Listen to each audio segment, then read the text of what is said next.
Friends, debate is a good thing. In fact, as you'll be aware, the pro-UK parties in Scotland are so devoid of any debate on what's best for Scotland's future, they spent the past week talking about our party conference.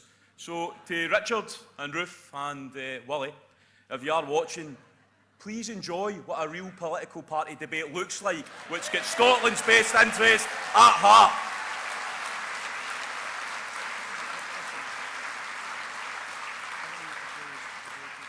Debate is healthy.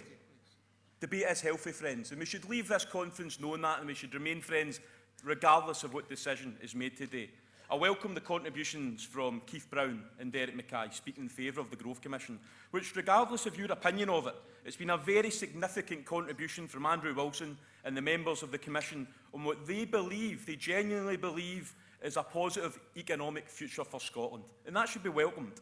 Similarly, friends, we've heard so many good contributions so far from people that think there are other possibilities we can realise with independence. But I must say, Convener, the debate has, of course, fixated on currency. But there was a lot of good stuff in the Growth Commission, which I'll shortly go into. In fact, there were 354 pages in the Growth Commission.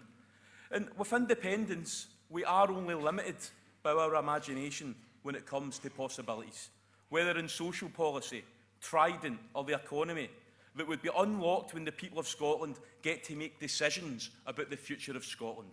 A Scotland that we, the people of Scotland, get to determine our own future, friends. Whether that's to choose a future that rids Scotland of Trident, a system that is both morally and economically bankrupt. 1 in 4 children in Scotland live in poverty. Well, the UK government is to spend over £200 billion renewing weapons of mass destruction.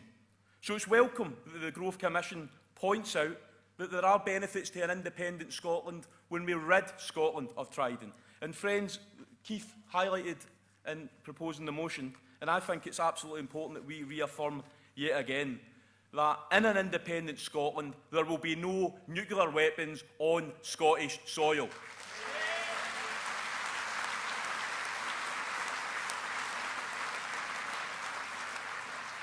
In an independent Scotland, we will remove weapons of mass destruction as speedily and safely as possible. And of course, it's in that context I think we do need wider discussion on the proposed solidarity payment. I will not accept, I don't believe this conference will accept, and I certainly don't think the people of Scotland will accept, handing over billions of pounds each year to a right-wing Prime Minister who could well be Boris Johnson to spend on the next generation of weapons of mass destruction if that's what he decides to spend the money of the people of Scotland on. And of course, the Growth Commission rightly highlighted that we are a party that is pro-immigration. We want and we welcome more people to come and live in Scotland. And with independence, we'll have the opportunity to determine our own future with the European Union. Chris, and that was an important context that the report was actually written in.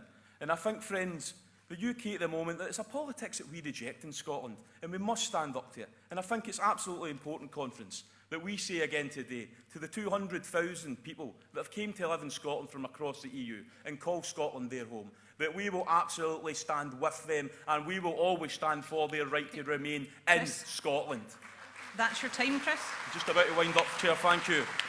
An independent Scotland, I'll just shortly wind up, thanks, with a government we elect to serve us, the people of Scotland. Any debate that lets us promote that vision of a fairer, independent Scotland is a good thing. Friends, there will be a referendum on Scottish Chris, independence. that's your time. And the final point, Chair, apologies. And this is the whole point of the Remit back, Chair.